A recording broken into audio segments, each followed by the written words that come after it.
Jules, the celebrated head waiter of the Grand Babylon, was bending formally towards the alert, middle-aged man who had just entered the smoking-room and dropped into a basket chair in the corner by the conservatory. It was 7:45 on a particularly sultry June night, and dinner was about to be served at the Grand Babylon. Men of all sizes, ages, and nationalities, but every one alike arrayed in faultless evening dress, were dotted about the large, dim apartment. A faint odour of flowers came from the conservatory and the tinkle of a fountain.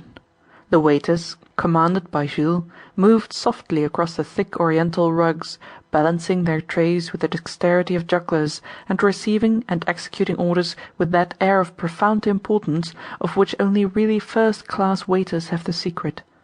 The atmosphere was an atmosphere of serenity and repose, characteristic of the Grand Babylon. It seemed impossible that anything could occur to mar the peaceful, aristocratic monotony of existence in that perfectly managed establishment.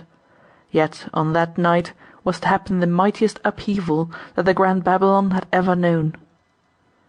"Yes, sir," repeated Jules, and this time there was a shade of august disapproval in his voice. It was not usual for him to have to address a customer twice.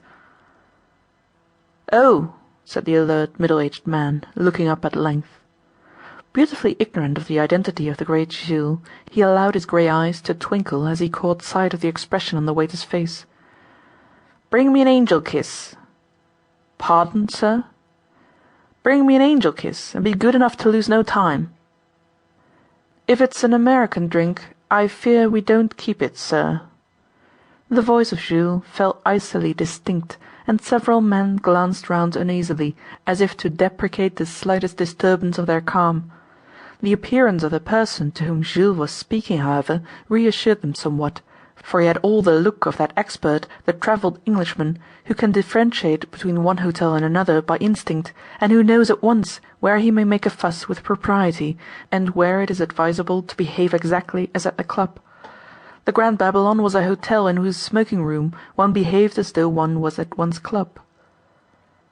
"I didn't suppose you did keep it, but you can mix it, I guess, even in this hotel." "This isn't an American hotel, sir." The calculated insolence of the words was cleverly masked beneath an accent of humble submission. The alert middle-aged man sat up straight and gazed placidly at Jules, who was pulling his famous red side whiskers. "Get a liqueur glass," he said, half curtly and half with good-humoured tolerance.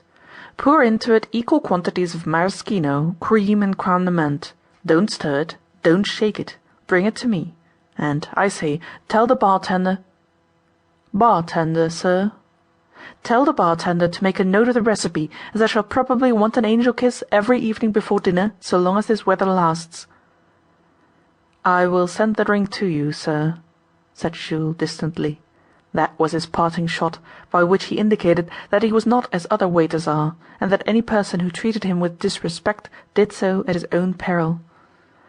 A few minutes later, while the alert middle-aged man was tasting the angel kiss, Jules sat in conclave with Miss Spencer, who had charge of the bureau of the Grand Babylon. This bureau was a fairly large chamber, with two sliding glass partitions which overlooked the entrance hall and the smoking-room. Only a small portion of the clerical work of the great hotel was performed there. The place served chiefly as the lair of Miss Spencer, who was as well known and as important as Jules himself. Most modern hotels have a male clerk to superintend the bureau, but the Grand Babylon went its own way. Miss Spencer had been bureau clerk almost since the Grand Babylon had first raised its massive chimneys to heaven, and she remained in her place despite the vagaries of other hotels. Always admirably dressed in plain black silk, with a small diamond brooch, immaculate wristbands, and frizzled yellow hair, she looked now just as she had looked an indefinite number of years ago. Her age, none knew it, save herself and perhaps one other, and none cared.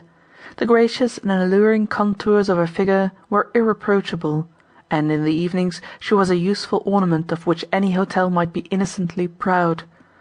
Her knowledge of Bradshaw, of steamship services, and the programmes of theatres and music-halls was unrivalled, yet she never travelled, she never went to a theatre or a music-hall.